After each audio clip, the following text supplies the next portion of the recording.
आप देख रहे हैं इंडिया टाउन न्यूज, भारत की बात। स्कूल खुले हैं लेकिन बच्चों की थाली खाली है। जिन हाथों ने बच्चों को खाना खिलाया, आज वही हाथ न्याय के लिए उठे। आपला कलेक्टर दर मांगा था हम रसोईया सब, लेकिन सरकार के मन में का है वो आके यहाँ तक के बतावा है हमला 2000 में ना हम घर चला सकते हैं और ना ही और उसके अलावा स्कूल से दूसरा काम करने जा सकते हैं। तो मध्याह्न भोजन बंद करे या तो हमारे मन की रोजी रोटी दे। बंद नहीं करेंगे जब तक हमारी मांग पूरा नहीं करी तब तक नहीं। 2 रसोइयों की मौत, फिर भी सरकार बेपरवाह। 2000 की तनख्वाह, गोद में बच्चा और सड़कों पर संघर्ष। सवाल ये है कि आंदोलन क्यों? सवाल ये है कि सरकार क्यों नहीं सुन रही? से हाथ जोड़ते अर्जी विनती करा तो कि हमारा कलेक्टर दे दे और हम अपन से चले जाबो, और नहीं तो हमारे तो साथी एक एक करके तबीयत खराब होते सब तो जाते हैं, हमन भी यही अपन प्राण त्याग देबो लेकिन नहीं जा। छत्तीसगढ़ में सत्ता और संवेदनशीलता के बीच की दूरी अब सड़कों पर साफ दिखने लगी है। राज्य की वो महिलाएं जो हर दिन स्कूल में बच्चों के लिए चूल्हा जलाती थी, आज खुद सड़कों पर बैठी है। वजह अपना हक, अपनी मजदूरी और सम्मान की लड़ाई। रसोइया संघ की हड़ताल का सीधा असर अब मासूम बच्चों पर पड़ रहा है। मध्याह्न भोजन योजना ठप है, स्कूलों में रसोई बंद है और बच्चे भूखे पेट घर लौटने को मजबूर है। प्रदेश कांग्रेस अध्यक्ष दीपक बैज ने भाजपा सरकार पर गंभीर आरोप लगाए हैं। उनका कहना है कि सरकार जायज मांगों पर फैसला लेने के बजाय आंदोलनकारियों पर FIR, दमन और डर की राजनीति कर रही है। सवाल बड़ा है, जब आंदोलन के दौरान 2 महिलाओं की जान चली जाए, जब बच्चे बिना भोजन के स्कूल से लौटे, तो क्या सरकार की जिम्मेदारी नहीं बनती कि वो संवेदनशीलता दिखाए? नमस्कार, आप देख रहे हैं इंडिया टाउन न्यूज का खास सेगमेंट सत्ता और सरकार, और मैं हूं आपके साथ कमर गौस। देखिए हमारी ये खास रिपोर्ट।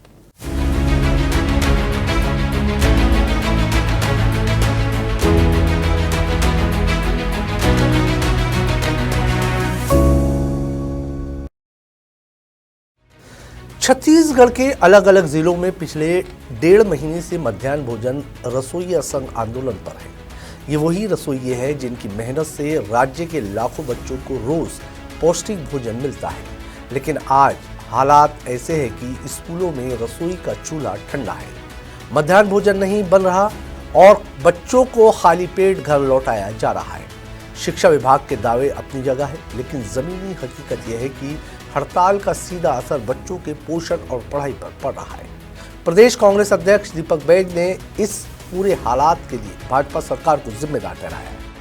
अब सरकार ऐसा है कि किसान की मौत होती है तो उनको मानने को तैयार नहीं।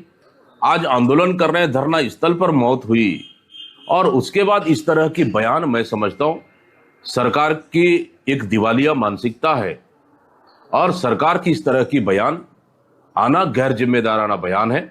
बल्कि सरकार को तत्काल जाकर उन आंदोलनरत रसोइया संघ और डीएड अभ्यर्थियों से सीधा सीधा बात करनी। उनका कहना है कि सरकार की हठधर्मिता और वादा खिलाफी के कारण ही रसोइया संघ को आंदोलन करना पड़ रहा है। विधानसभा चुनाव के दौरान मोदी की गारंटी के तहत 100 दिन के भीतर अनियमित और संविदा कर्मचारियों को नियमित करने और वेतन बढ़ाने का वादा किया गया, लेकिन सत्ता में आते ही सरकार ने इन वादों से दूरी बना ली।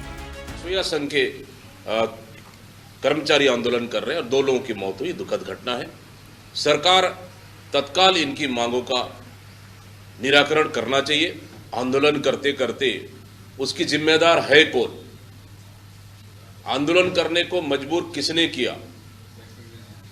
और उन लोग से झूठे वादे किसने की? मोदी गारंटी का झूठा वादा क्यों? सरकार की ओर से 500 रुपए मानसिक वेतन वृद्धि का प्रस्ताव रखा गया, लेकिन रसोइया संघ का कहना है ये प्रस्ताव महंगाई के इस दौर में नाकाफी है। जो उनका आंदोलन चल रहा है, इससे उनकी मौत का कोई संबंध नहीं है। 88,000 पूरे प्रदेश में रसोइया हैं और उनसे हमारे अधिकारियों ने, शिक्षा विभाग के अधिकारियों ने संपर्क भी किया है और उनका मानदेय में 50% की बढ़ोतरी का उनकी मांग है और सरकार अभी 25% देने के लिए तैयार भी है। सब चर्चा उनसे हो रही है। संघ की मांग है कलेक्टर दर पर न्यूनतम मजदूरी। आज एक रसोइये को औसतन करीब 2000 रुपये मानसिक मानदेय मिलता है, यानी दिन के करीब 66 रुपये। आंदोलनकारियों का सवाल है, क्या 66 रुपये में किसी परिवार का पेट भर सकता है? इस आंदोलन में शामिल 86,000 से अधिक रसोइयों में अधिकांश ग्रामीण महिलाएं। कई महिलाएं अपने छोटे छोटे दूध मुहे बच्चों को गोद में लेकर धरना स्थल पर बैठी हैं।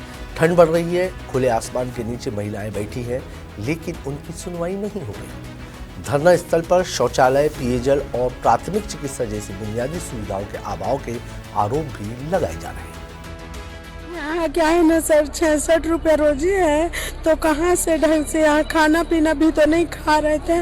और इतना तो क्या बोलते हैं, टॉयलेट भी इतना गंदा, सर्दी वर्दी सब चीज़ के नाम से ही मतलब तबीयत खराब हुए सर। और हम तो कब से बोले थे उनकी शासन की हमें कलेक्टर दे करके, लेकिन नहीं दी। सो आज वो दे देती इस तक कावर हमारे साथी हमारे मन से दूर रहती।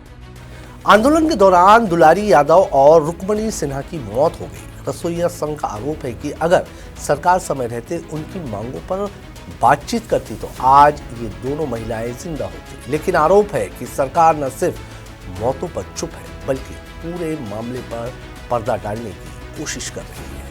ठंड के मारे आदमी अकड़त जाते, दिन प्रतिदिन एक न एक की तबीयत खराब हो जाते और मरत जाते। तो सरकार बतावे कि हमला का करी वो, कौन हिसाब से वो हमला रखना चाहते। सरकार अपना बात ला नहीं सोचे थे। आज घर द्वार पूरा छोड़ के आन अपन हक के अपन अधिकार के लड़ाई लड़बो के लेकिन सरकार हमन मन के कोई कीमत नहीं करत। हमार बात के का मांगत हन सर, कते बड़े अन्याय मांगत हन कि कलेक्टर दर मांगत हवन।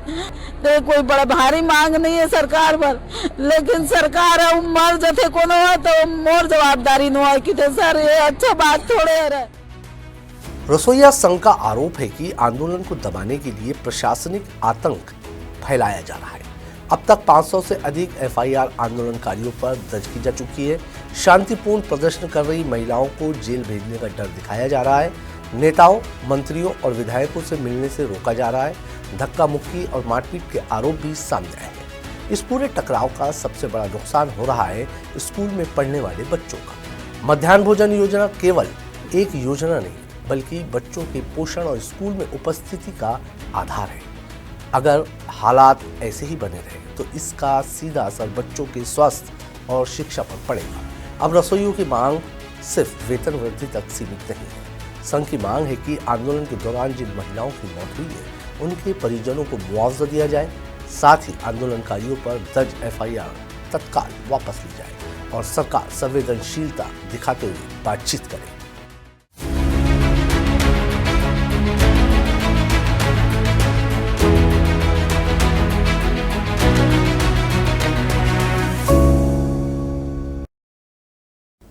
तो तस्वीर बिल्कुल साफ है। एक तरफ सरकार अपने फैसलों पर अड़ी है, तो दूसरी तरफ रसोइया संघ अपने हक और सम्मान की लड़ाई लड़ रहा है। इस लड़ाई में सबसे ज्यादा नुकसान हो रहा है उन मासूम बच्चों का जिनकी थाली आज खाली है। सवाल यही है, क्या सरकार अब संवेदनशीलता दिखाएगी? क्या रसोइया संघ से बातचीत का समाधान निकालेगी? और क्या मध्याह्न भोजन योजना फिर से पट्टी पर लौटेगी? जब तक इन सवालों के जवाब नहीं मिलते तब तक स्कूलों की रसोई ठंडी रहेगी और सियासत की गर्मी में भूखे बच्चों का भविष्य झूलता रहेगा। आज की हमारी इस खास रिपोर्ट में फिलहाल इतना ही। मुझे दीजिए इजाजत और आप देखते रहिए इंडिया टाउन न्यूज़, भारत की बात। नमस्कार।